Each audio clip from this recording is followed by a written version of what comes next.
I was recently a guest on the Paint the Town podcast, and it stirred up a whole bunch of other things that I really wanted to say. I think that we've built some tremendous things here as human beings on our little planet. I mean, these cities, buildings, religions, financial systems, we are just the cutest. But what empowering context have we really built to live within? I think that's what we're missing. I think that's where we're failing. We don't really have one, and that's evidenced by the alarming rates of suicide and depression. So I'm going to attempt to explain what I think we're missing, and there's a lot of points that I want to connect here. And you can also think of this as a sneak peek at my book, which is almost finished. I'm gonna pick mainly on depression in this video, just for example purposes, but what I'm gonna say is mainly just about being human, and therefore it really applies to everyone who feels a little different sometimes, whether you have an official label or not. It's really just a discussion about the states of existence that occur in all humans. Depression is really misunderstood. It's really just a coping strategy. It's nothing more than that. It's a protective mechanism that causes your system to shut down when all of the stuff that's going on under the surface becomes overwhelming. Because it's just an aspect of being human, and we all struggle with it to some degree. It's one of the many things that actually connects us. It's not some kind of a disease that separates, those people over there. This is hard because I'm sweating, my palms are sweaty. I would rather eat a raw possum burger than make this video. It's disgusting. I throw up. The other issue, quite frankly, is English language. It's not a good match for me. It's the only language I speak, but it's really kind of limited for these conversations, and I think that that's part of the issue. I've read, and depending on what you read, Eskimos have 50 words for snow. Sometimes they say more, I don't know. But our neural pathways actually correspond to our language. So they're able to see subtle nuances in something that one person with only one word for it, such as myself, couldn't possibly detect. I just look at it and I go snow, and I see one big mass. And that is really one of the key issues with naming all of the manifestations of inner turmoil, imbalance, and energetic blockages as mental illness. We just don't have the circuitry, really, to evaluate, to understand, or to awaken to what's actually going on. And that doesn't mean that we don't have the capacity, but we are failing people in a major way. The big point that I want to make, from which all of my other sub-points are going to spin out like a sharknado, is that there are cultures where people who are, whatever you want to call it, different, a little bit touched, weird, struggle with things, they don't have enough chickens in the coop, too many chickens in the coop, however you want to put it. Even, if you're into super judgy labels, mentally ill, these people are considered to have tremendous gifts buried within them, that they have layers of stuff covering, and they cannot access them on their own. And there are shamans within these cultures whose purpose it is to help them go through the layers and to deliver their gifts, often for the good of all. And that's just such a beautiful thought. Here, I live in LA, and there's really, really sketch people wandering around, and you could be driving down the street and see a guy who's just in his own world, going off on whatever, and we are horrified and we look away. But could you imagine seeing that and wondering, I wonder what kind of gift he has buried within? I wonder I wonder what we could do or who we could bring in to help him access it. It's just spirit of love. I just think that's so beautiful. I think you can see where this video is going, and it's gonna be amazing. If I could stop sweating. Oh my gosh. Okay.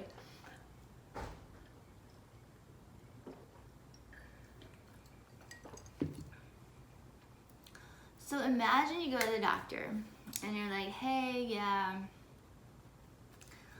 I want to kill myself, and you're really down. And he's like, good, do it.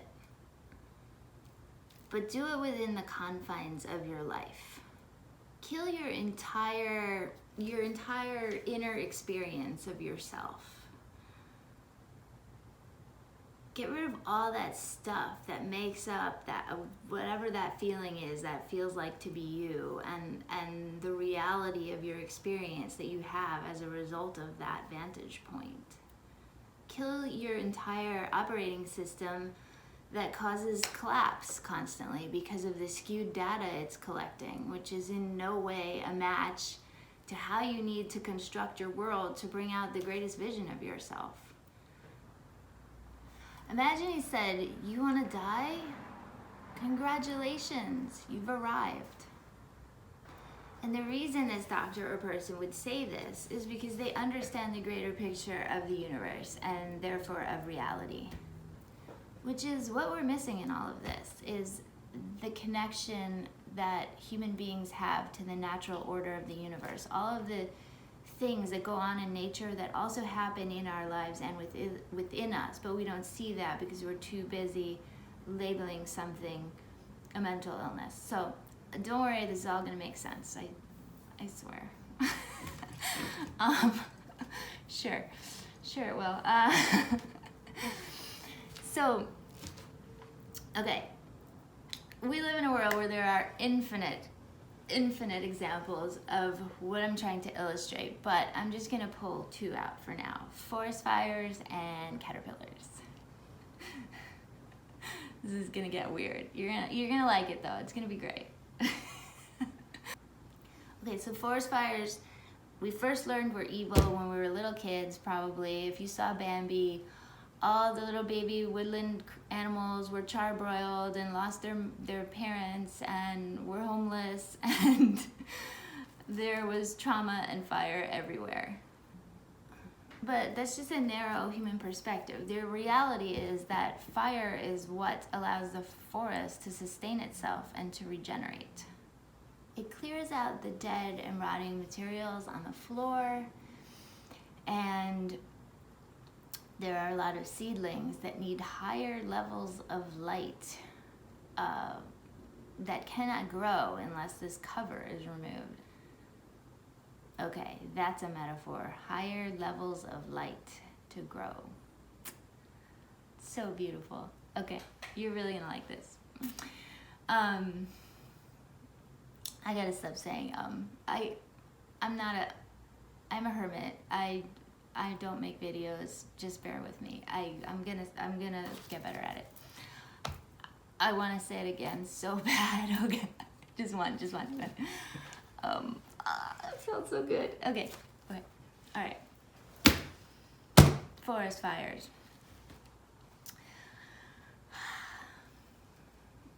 What was I saying? Oh. The other thing now, it also is because there's been a clearing. Sunlight can now reach the understory. Oh my God, that's also a metaphor. The understory, beautiful. The greater picture is it's a clearing. It's not a natural disaster. That's a version told through the human lens of label and limitation. Okay, so the other example that I wanted to give you, and I'm gonna make a separate video just about this, like nature hour with P or something, because oh my gosh, I've got countless examples. I mean, read about the mantis shrimp, but okay, caterpillars. Let me just check my notes to make sure I get this right here. That was forest fires, yeah, okay. The other example I wanted to give is what happens to caterpillars. Yes, we got that. They go into a cocoon and actually dissolve into a primordial goo. Could you imagine the medications and the commercials that would be made about these medications that we would make as human beings to treat this condition? Okay, if I was a funny person, this is what I would do with my life. This would be my stand-up routine. It would be friggin' hilarious. Oh my God, I can't explain it, but I can't live in my world anymore. I want to be alone. I want to die, and parts of me are dissolving. Could you imagine the medications and the commercials that we would make to sell the medications to treat this condition?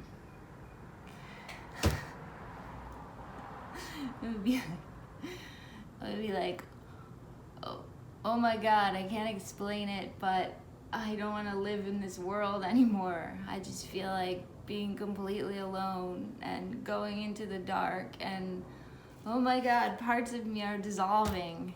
It would be, if I was a funny person, that is what I would do. I would do a stand-up routine about that. It would be hilarious. Like, caterpillars would be like stuffed so fat they could barely move, and they're these wing shapes coming out, and they're like, I'm so depressed.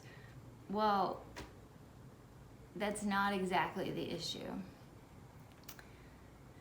There's way more that I could bring into this about that metaphor, but I will leave it at that. I really could do like a 900-hour video series just of metaphors of hope from nature as applied to human existence, but I'll leave that one at that for now.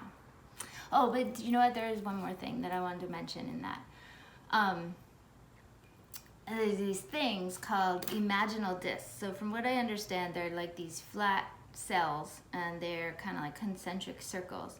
So the caterpillar, he's in the cocoon, he's in the darkness, his whole body dissolves into goo. I'm still laughing about the medication commercials. But anyway, so within this goo, there's these cells that survive, and they have a purpose, and so they begin to form. So the center of the cell will come down, and I'm pretty sure that it's not called a hoof, but the center comes down and becomes the little butterfly hoof, and then the next circle comes down and becomes like the leg, and then the next part, and all the way up.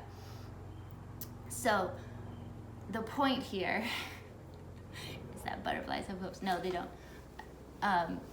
The point is that even though this little guy dissolved into total goo and nothing of his caterpillariness remained, he still had every single thing that he needed to become a butterfly.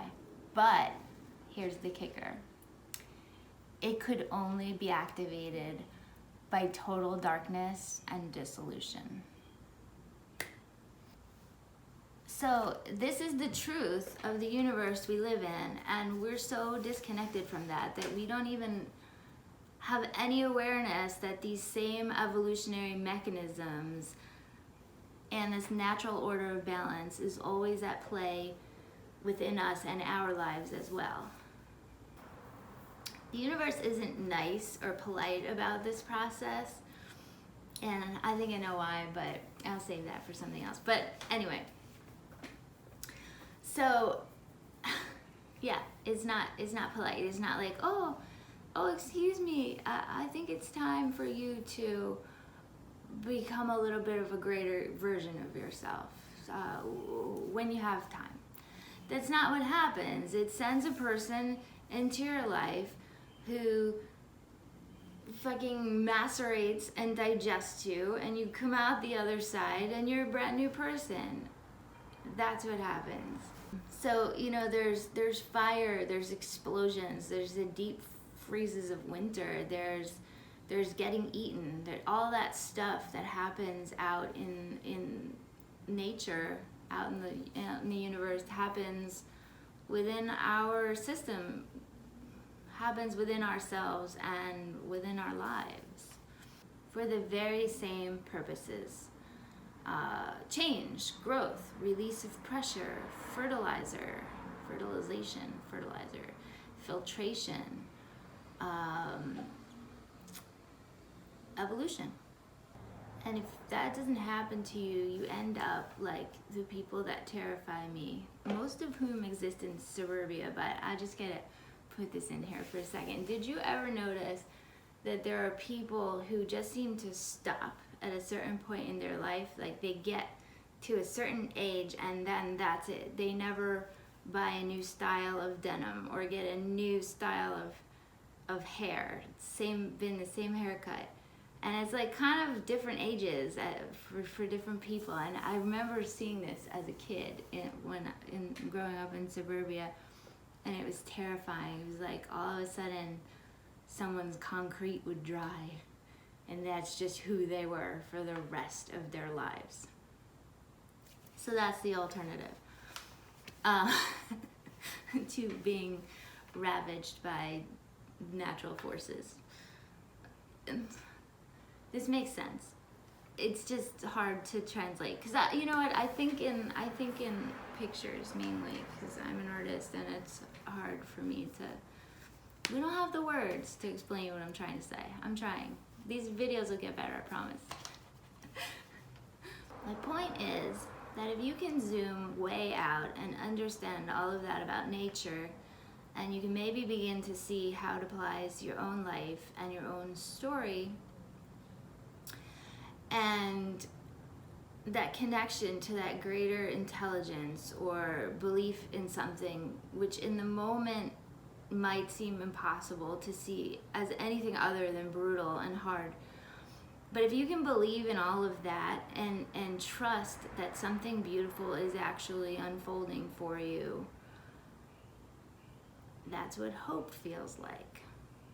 And I'm not going to get all conspiratorial in this video, but I do just really like to always mention that hope doesn't sell pills. Learn about bees, watch videos of the cosmos, learn a bit more about the mathematical yet chaotic order and deeper intelligence in the universe, where the only truth really is growth and expansion. And I don't know if you follow, I have some people that have followed me for many years and kind of know my story, but you know, for 12 years I was on really heavy doses of medications, and I was constantly told so many things. So I would go in, I would like find some kind of hope within myself, be like, okay, am I gonna get better? You know, like, am I gonna feel good ever in this lifetime on Earth? And it was always like, it's not that kind of thing, you know. It's like we don't know where it came from, and maybe it's just coded in your genes, so you're just, you know, being fucked is just coded into your DNA. And it's not about getting better really, it's just about learning how to cope. And the one thing, this was the best, was continually being told various forms of, you know, like, just think of yourself as having a handicap, and, you know, realize that you're gonna have to like scale down on your dreams and your goals, and those are actually part of the problem because the stress is not good. So you know, try to just basically settle into a smaller version of what you really feel like you want to become. And so for 12 years I listened to that, and I gotta tell you, and I said this in the podcast, and I get goosebumps when I think about it, but I really admire whatever that was within me that would just not settle down and be sedated into a life that was smaller than I knew it could be. I have tremendous love for that spirit that just never stopped trying to claw its way out. So what was happening that entire time, I mean, I was listening to, you know, those people with all this education and experience, but I was screaming on the inside, because to me it was just so obvious that what I needed to do was find a way to increase my bandwidth so that I could support all of the things that I needed to do and to become in order to live my way into that vision of myself, which wasn't a clear vision. I had, you know, no plan. It wasn't like a picture in my mind of, oh yeah, okay, that's what I want. It was just a feeling of something so much greater than that existence. And the calling was to learn how to increase my bandwidth so that I could be a match to it energetically, so that I could figure out how to get there. And you know, to expand. That was the solution in my mind, actually not even in my mind, in my heart. The solution was to expand, just like everything else in the fucking universe. That just always felt like truth to me. So I talk about all of this stuff in much greater detail in the book. And I remember one of the turning points for me was I just randomly picked up a book. It was about the brain. It was by Sharon Begley. I think it was like change your mind, train your brain, change your life. I don't know, something like that. But it was about neuroplasticity, which I had never heard of. In 12 years, I had never heard of that entire concept. And it blew my mind. You could actually rewire your brain to accommodate the experience that you want to have. Like, why had no one ever mentioned this to me? It was always like, there was no or. I can't even describe the hope that I had in that moment. I mean, after everything, it was so tiny. It was like just the smallest tiny bit of hope, but it was so fucking bright in the darkness. And it was finally something that made sense, that I could somehow figure out a way to create order and dominion in my universe. And these are some words that I talk about it in the book. I'm gonna keep saying that. It just has a cool ring to it, you know. Anyway, on my website, on the about page, I put these couple words, and I can't remember what. But I think it was dominion, cohesion, autonomy, cerebral architecture, and freedom. And that's where these concepts come from. It's from the things I was able to find my way into after all of that struggle. So I know that doesn't make sense. Never mind. I'll probably edit that out. This is terrible. Okay. So the thing that I really, really, really want to say is that if a person can connect to the magic and the mysteries of the universe and believe that these truths are also operating within themselves, guess what? No one is committing suicide. Just even the word disorder, where do you see a disorder out in nature? I mean, I guess, you know, I shouldn't laugh. I didn't laugh at that. But, I guess there are animals with birth defects. It's not funny. It's not. But I mean, just overall in the system, in the ecological, the evolutionary systems, mechanisms of our world, you don't really see anything that is totally out of whack and destroying itself and heading in the opposite direction of life, where there isn't something actually going on under the surface that is the very opposite and actually part of the greater picture of its growth. Even the most stagnant of ponds are teeming with life. And don't even start me on outer fucking space. There are no disorders out there. It's a human concept for when we don't understand something and therefore we just decide it's scary. It's a disorder. So that was the thing that was always so baffling to me. It's like, well, I see all these things going on in nature, but I'm supposed to accept that that there's just something wrong with me. Maybe I was born this way, and it was handed down to me, and there's just this piece of me that is broken and doomed to live in destruction and stagnation, and none of these universal laws apply within me.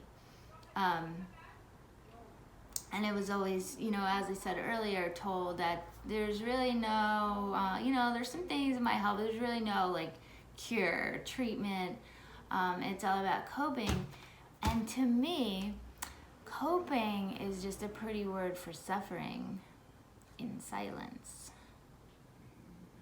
The symptoms of depression are caused by many things that I outline more definitively in the book. Very interesting things that I've never really heard anyone pick out before, that I think would be really fascinating to take a look at, especially if you're hearing these things for the first time.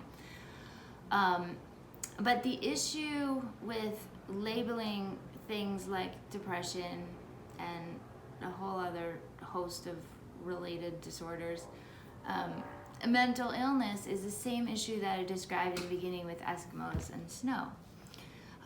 It keeps us stuck in the thinking that this is some kind of a disorder of the brain, and that the brain is compartmentalized and it's just like this little thing up here that's just not firing correctly or imbalanced. And false. So there's this really cool article. It's on my blog. You can find it on my blog. My website is unfukyourself.com without the C. And there's a link to the blog. And it's also on my artist Facebook page. And it's called, it was written a while back. It's something like 5 things that must be in sync for happiness. So this is a conclusion, or the way that I have come to see sort of the inner workings of the human being, and I will expand upon this much more within the book, but just to give you an idea of these 5 things. So picture like a contraption. I'm an artist. I'm weird. I think in pictures, so you just bear with me. Just picture this contraption, okay? And at the center is the spirit. And I'm sorry that I've said this 9,000 times, but I really go into this in the book because it's such a conversation that just has to be had about the energy that you come in with, the different types of energy, and then how you learn as a result of your environment to flow it through your body, or to stifle it, or to cut it off, and where it gets stuck and how, and where it gets trapped and spins around and causes all these other problems. A conversation about the spirit and the energy of that is so infinitely fascinating.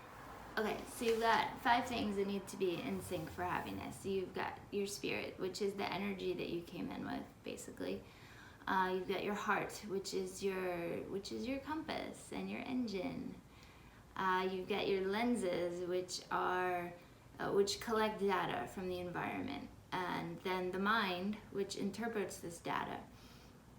And then it determines feelings based on how closely what it's perceiving matches the blueprint of the spirit, or the greater knowing of the energy that you came in with.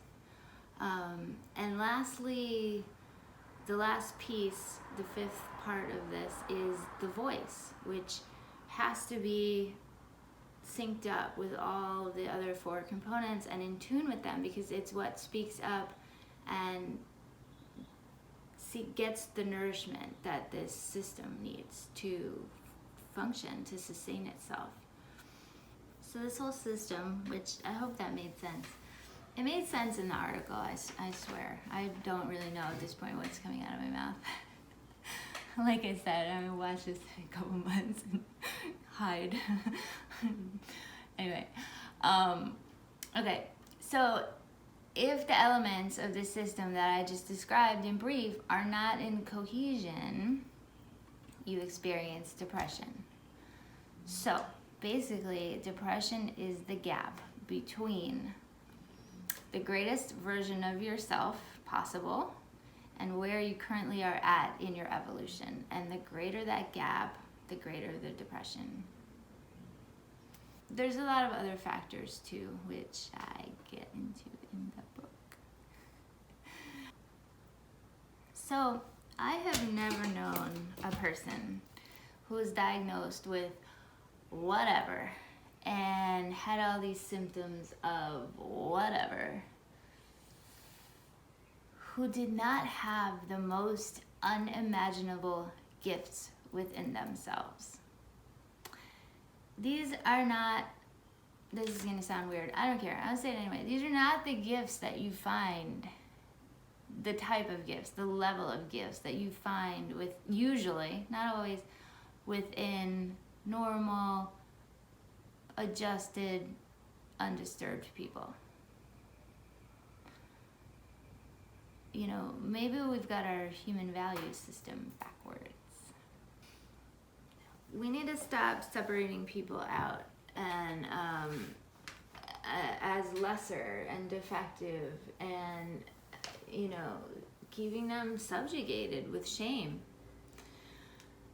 We need people. We need a lot of people who understand these perspectives and these concepts, and a million more. Which, guess what, I talk about in the book.